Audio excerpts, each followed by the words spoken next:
Assalamualaikum, saya Muhammad Syafiq bin Ahmad, nombor metrik 274-373, kampus Kuantan, akan membentangkan tentang pembinaan negara bangsa mengikut perspektif Malaysia. Malaysia pada hari ini didiami oleh pelbagai bangsa, kaum dan etnik dari Perlis hingga ke Sabah. Kepelbagaian kaum dan etnik inilah maka wujud pula kepelbagaian budaya, bangsa, agama dan adat resam.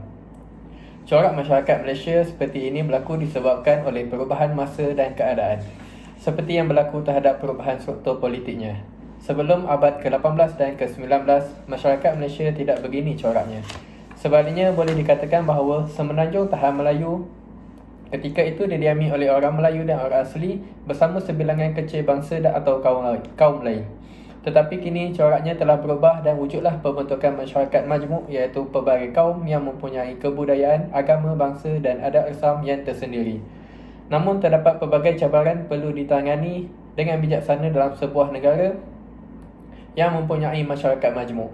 Pengaruh ketamadunan seperti tamadun Islam, tamadun Cina dan tamadun India mewujudkan persamaan dan perbezaan dalam pelbagai sudut sama dan ada agama, politik dan sosial budaya. Kejayaan tamadun Malaysia banyak bergantung kepada keberkesanan pembinaan negara bangsa antara tamadun-tamadun tersebut dalam proses memurnikan persamaan nilai antara tamadun. Namun keharmonian, kemuliaan, kesepakatan, penerimaan serta toleransi yang wujud dan dijalinkan bukanlah suatu proses yang mudah. Maka perpaduan pendidikan memainkan peranan untuk mencari persefahaman. Cabaran yang paling ketara dalam mencari persefahaman adalah kerana ia banyak menuntut perubahan dari segi pendirian, malah kadang-kala kepercayaan. Oleh yang demikian, pembinaan negara bangsa adalah bersifat pragmatik dan ia sebenarnya tindak balas kepada permasalahan yang timbul. Menurut Mahathir, tahun 2005.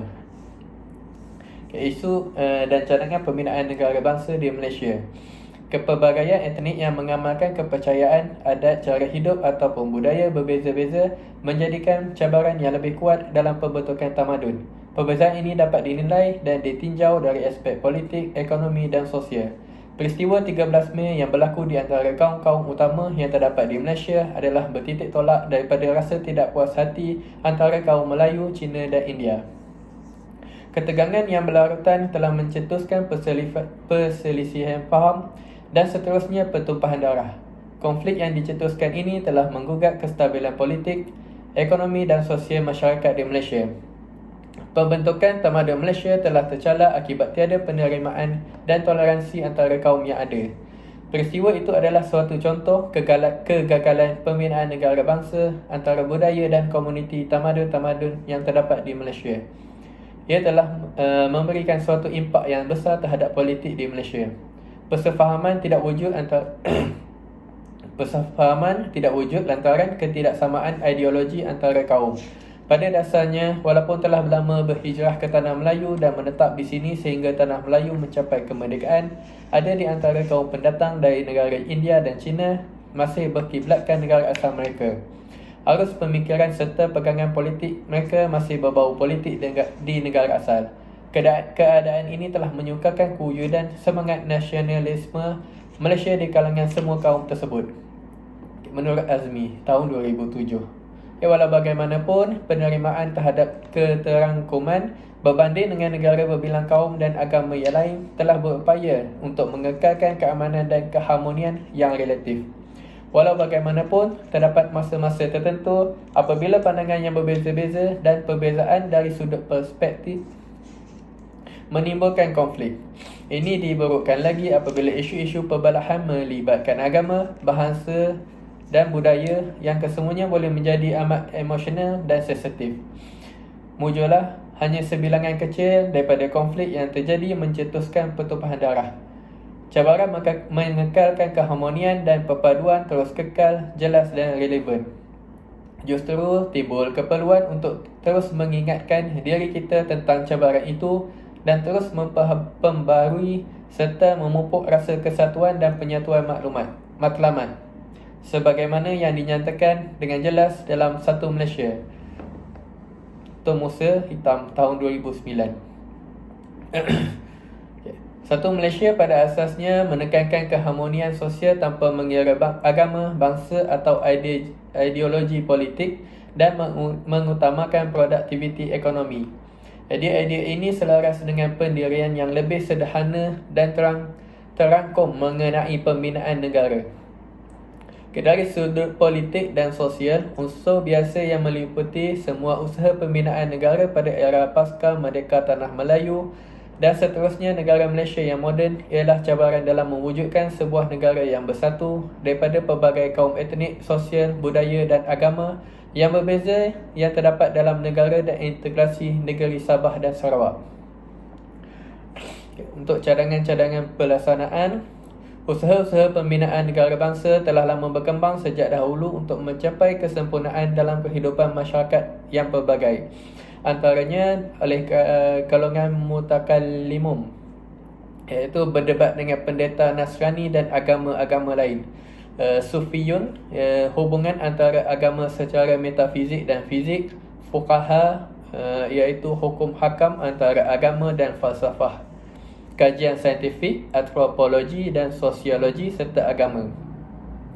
Penerimaan Islam sebagai agama persekutuan oleh kaum-kaum lain melalui perlembagaan menjadikan masyarakat di Malaysia yang terdiri daripada pelbagai kaum dapat mengecapi hidup secara harmonis. Islam menjadi tunjang kepada pembentukan Tabanun Malaysia tanpa menindas agama-agama lain untuk dianuti. Oleh yang demikian, demi untuk membina dan mengukuhkan nilai-nilai sejagat yang dikongsi bersama dalam tamadun Islam dan tamadun Asia, hendaklah diadakan pembinaan negara bangsa dalam semua peringkat masyarakat. Universiti atau institusi pengajian tinggi dan sekolah-sekolah boleh memainkan peranan yang penting. Pengajian mengenai tamadun Islam dan tamadun Asia mesti dimasukkan dalam kurikulum di peringkat sekolah lagi. Kepertubuhan agama dan budaya hendaklah menjadikan pembinaan negara bangsa sebagai agenda utama dalam kegiatan-kegiatan mereka. Dengan itu, pemupukan semangat untuk saling hormat menghormati dan tahap toleransi yang tinggi harus dimulakan dari peringkat sekolah. Sekolah merupakan wadah yang berkesan untuk menerapkan semangat untuk memahami sekaligus membina sifat jujur, prihatin, hormat, kerjasama, bersangka baik, interaksi dan sikap toleran dan akur terhadap perkara yang berbeza atau yang tidak dipersetujui. Pemupukan nilai-nilai murni dan baik lebih mudah dan berkesan dilakukan semasa kanak-kanak masih kecil melalui kurikulum sekolah yang terancang. Pemupukan nilai peringkat awal ini merupakan wadah yang berharga ke arah pembinaan negara bangsa antara peradaban. Oleh itu, bertepatan dengan pelaksanaan yang telah dilakukan oleh pihak kerajaan melalui sekolah wawasan sebagai suatu micro-concern kepada pembinaan negara bangsa, membolehkan murid-murid dan guru-guru daripada 3 aliran dan latar belakang budaya serta agama yang sangat berlainan bertemu, berinteraksi dan berkongsi untuk kebaikan, menurut Mahathir tahun 2005. Pembinaan negara bangsa juga mesti menjadi perkara utama dalam pertubuhan belia. Akhbar dan majalah popular pula mesti memperkenalkan ruang-ruang yang ditumpukan kepada pembinaan negara bangsa. Program di radio dan televisyen yang membicarakan tema itu sudah pasti akan meningkatkan lagi usaha ini. Namun begitu, pembinaan negara bangsa demikian melalui media massa dan sistem pendidikan tidak akan berjaya tanpa disertai oleh pembinaan negara bangsa tentang kehidupan sebenar. Manusia yang hidup dalam masyarakat yang berbilang kaum, budaya dan agama mesti digalakkan untuk bergaul, berkenalan dan memahami serta berkongsi kegembiraan dan kedukaan, harapan dan kebimbangan antara satu sama lain. Menghidupkan situasi seperti ini sebenar-benarnya pembinaan negara bangsa, iaitu perpaduan dalam kehidupan. Tanpa pembinaan negara bangsa, seumpama ini, usaha pembinaan negara bangsa pada tahap akal dan minda sahaja, tidak membawa sebarang kesan bermakna. Seharusnya diakui pembinaan negara bangsa pada tahap mana sekalipun akan menempuhi halangan yang kuat. Dalam sebarang masyarakat, tentunya terdapat elemen yang menganggap pembinaan negara bangsa sebagai ancaman terhadap kepentingan mereka. Golongan ini terdiri daripada kalangan yang mereka berpandangan sempit penuh kebencian dan pemusuhan terhadap budaya dan agama lain serta mendebat kejahilannya terhadap manusia selain daripada mereka. Golongan seperti ini tidak akan menerima dengan senang hati terhadap pembinaan negara, bangsa, peradaban. Terdapat juga golongan yang melihat pembinaan negara bangsa sebagai kegiatan terawang. Semata-mata bagi mereka ada lagi kegiatan penting dan pragmatik yang perlu untuk diberi keutamaan, menurut Mahazir tahun 2005. Biar apapun bangkangan contohnya terhadap pembinaan negara bangsa, peradaban, namun seharusnya disedari bahawa tidak akan wujud satu masa yang paling baik dalam sejarah untuk memperkenalkan pembinaan negara bangsa. Pada hari ini, kebangkitan gerakan agama mula bertapak di dunia Islam dan juga beberapa tempat Asia yang lain. Dengan lain pengertian, kebangkitan gerakan keagamaan menjadi satu fenomena global. Lambang dan simbol agama, upacara dan peristiwa serta nilai dan prinsip yang ditunjani oleh agama semakin diterima oleh masyarakat yang beberapa dekad terdahulu tidak menerimanya. Kebangkitan agama memberi peluang kepada kita untuk memulakan dan mengembangkan pembinaan negara bangsa. Hujahnya sangat jelas. Berdasarkan sejarah tamadun-tamadun tradisional, tamadun Islam dan tamadun Asia, yang lain begitu berkait rapat dengan agama masing-masing. Pelbagai agama dan tamadun tidak mesti menjalankan pembinaan negara bangsa.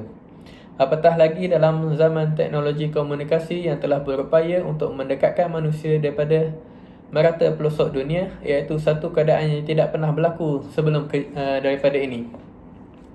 Kini penghuni dunia pada penghujung abad ke-20 ini lebih sedar akan kewujudan penghuni yang lain, iaitu masyarakat manusia dari pelbagai agama dan tamadun berbanding dengan masyarakat manusia sebelum ini. Sekiranya masyarakat tidak berusaha pembinaan negara bangsa dan mengenali antara satu sama lain dalam suasana mereka disemukakan sebegini, maka kejahilan sesebuah masyarakat bersama akan berubah kepada saling membenci antara satu sama lain. Fenomena ini boleh membawa kepada ketegangan dan konflik yang besar. Oleh itu, dengan pembinaan negara bangsa, pilihan yang diberikan begitu mudah. Sama ada memilih untuk pembinaan negara bangsa dan seterusnya hidup bersama secara aman, atau memilih untuk berkonflik dan bertelingkah untuk selama-lamanya, menurut Abu tahun 2012. Kesimpulannya di sini, perpaduan pembinaan negara bangsa berperanan penting di sini di dunia ke arah mewujudkan masyarakat yang aman dan harmonis, hidup damai dan dalam kepelbagaian ragam, tapi masih dapat memelihara prinsip, nilai budaya dan peradaban masing-masing. Bagi memastikan kehidupan ini terus mengecapi keamanan dan keharmonian, maka nilai-nilai persafahaman, toleransi, hormat menghormati dan kerjasama antara satu sama lain harus dipupuk oleh semua peringkat lapisan masyarakat dan organisasi. Tambahan pula, dengan pembinaan negara bangsa, konflik dan pertembungan antara kaum, etnik, budaya dan peradaban akan dapat diselesaikan. Oleh kerana itu, langkah-langkah yang sistematik perlu dijalankan pada peringkat global dan lokal bagi untuk menerapkan nilai-nilai murni menerusi pembinaan negara bangsa antara kaum, etnik, budaya dan peradaban. Sesungguhnya, perbezaan antara kaum, etnik dan budaya dan peradaban bukanlah satu masalah, tetapi satu peluang untuk kita mendekati, mengenali, berinteraksi, bersefahaman dan bekerjasama serta bertoleransi, membina dan untuk memperkukuhkan perpaduan dalam konteks negara serta integrasi nasional yang menjadi kunci kelestarian kepimpinan kelompok, budaya teras dan kelangsungan identiti negara. Sekian, terima kasih.